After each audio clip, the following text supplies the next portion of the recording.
The Book of Leviticus, chapter 14. Law of cleansing a leper. Then the Lord spoke to Moses, saying, This shall be the law of the leper on the day of his ceremonial cleansing. He shall be brought to the priest at a meeting place outside the camp. The priest shall go out of the camp to meet him, and the priest shall examine him. And if the leper has been healed of the infection of leprosy, then the priest shall give orders to take 2 live clean birds and cedar, wood and scarlet string and hyssop for the one to be cleansed. Next the priest shall order that one of the birds be killed as a sacrifice in an earthenware container over fresh running water. As for the live bird, he shall take it together with the cedar wood and the scarlet string and the hyssop, and shall dip them and the live bird in the blood of the bird sacrificed over the running water. He shall sprinkle the blood 7 times on the one to be cleansed from the leprosy, and shall pronounce him ceremonially clean. Then he shall let the live bird go free over the open field.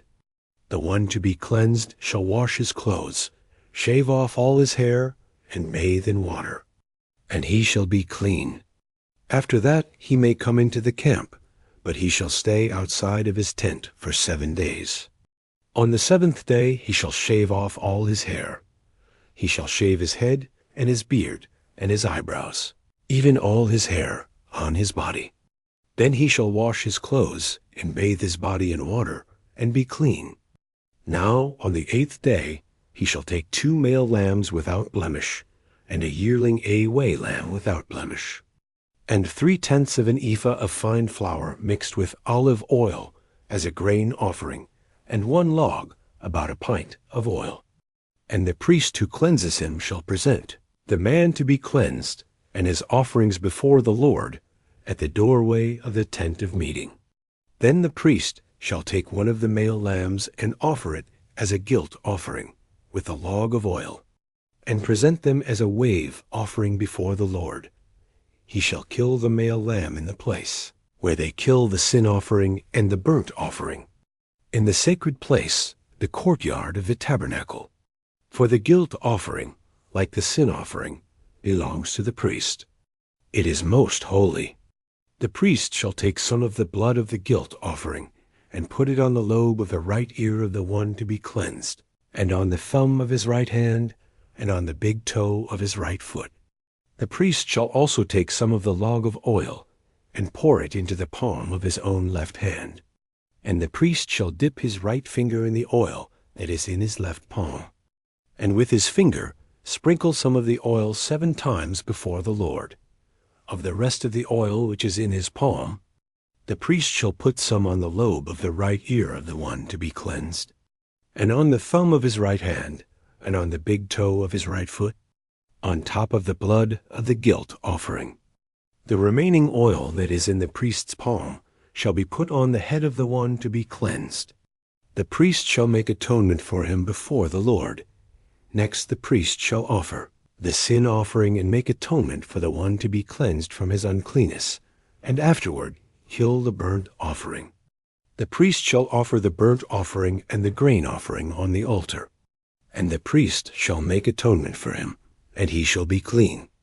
But if the cleansed leper is poor, and his means are insufficient, then he is to take 1 lamb as a guilt offering to be waved to make atonement for him, and 1/10 of an ephah of fine flour mixed with oil as a grain offering, and a log of oil, and 2 turtle doves or 2 young pigeons.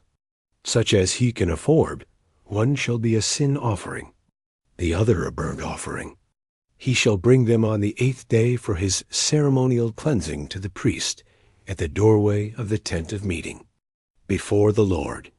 The priest shall take the lamb of the guilt offering and the log of oil, and shall present them as a wave offering before the Lord.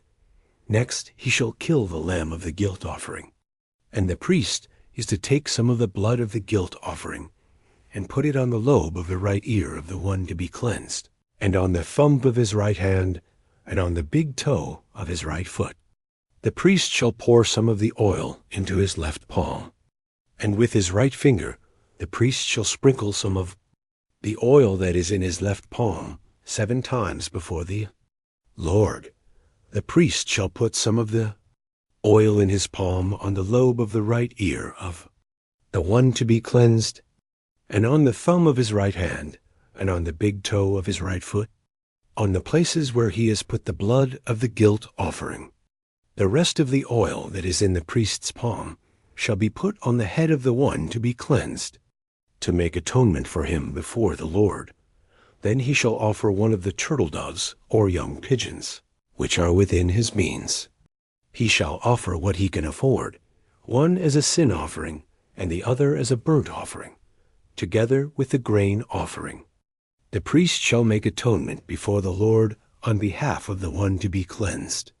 This is the law for the one in whom there is an infection of leprosy, whose means are limited for his ceremonial cleansing. Cleansing an infected house. The Lord further spoke to Moses and Aaron, saying, When you come into the land of Canaan, which I am giving you as a possession, and I put a mark of leprosy on a house in your land, then the one who owns the house shall come and tell the priest, I have seen something that looks like a mark of leprosy in my house. The priest shall order that they empty the house before he goes in to examine the mark, so that everything in the house will not have to be declared unclean. Afterward he shall go in to see the house. He shall examine the mark, and if the mark on the walls of the house has greenish or reddish depressions and appears deeper than the surface, the priest shall go out of the house to the doorway and quarantine the house for 7 days. The priest shall return on the 7th day and look, and if the mark is spread on the walls of the house, he shall order them to tear out the contaminated stones and throw them into an unclean place outside the city. He shall have the entire inside area of the house scraped, and the plaster that is scraped off shall be dumped in an unclean place outside the city. Then they shall take new stones and replace the contaminated stones, and he shall take plaster and replaster the house. If, however, the mark breaks out again in the house, after he has removed the stones and has scraped and replastered the house, then the priest shall come and look again. And if the mark has spread in the house, it is a malignant leprosy in the house. It is ceremonially unclean. He shall tear down the house, its stones, and its timber, and all the plaster of the house, and shall take everything outside the city to an unclean place. Moreover, whoever goes into the house during the time that it is quarantined becomes unclean until evening. And whoever lies down in the house to rest shall wash his clothes, and whoever eats in the house shall wash his clothes. But if the priest comes in and inspects it, and the mark has not spread in the house after the house has been replastered, he shall pronounce the house clean, because the mark has not reappeared. To cleanse the house, then, he shall take 2 birds and cedar wood and scarlet string and hyssop, and he shall kill one of the birds in an earthenware container over running water. And he shall take the cedar wood and the hyssop and the scarlet string and the living bird, and dip them in the blood of the slain bird, as well as in the running water, and sprinkle the house 7 times. So he shall cleanse the house with the blood of the bird, and with the running water, along with the live bird and the cedar wood, and the hyssop and the scarlet string. But he shall let the live bird go free outside the city into the open field.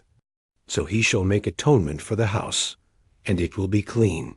This is the law for any mark of leprosy, even for a scale, and for the leprous garment or house, and for a swelling, and for a scab, and for a bright spot on the skin, to teach when they are unclean and when they are clean. This is the law of leprosy in regard to both persons and property.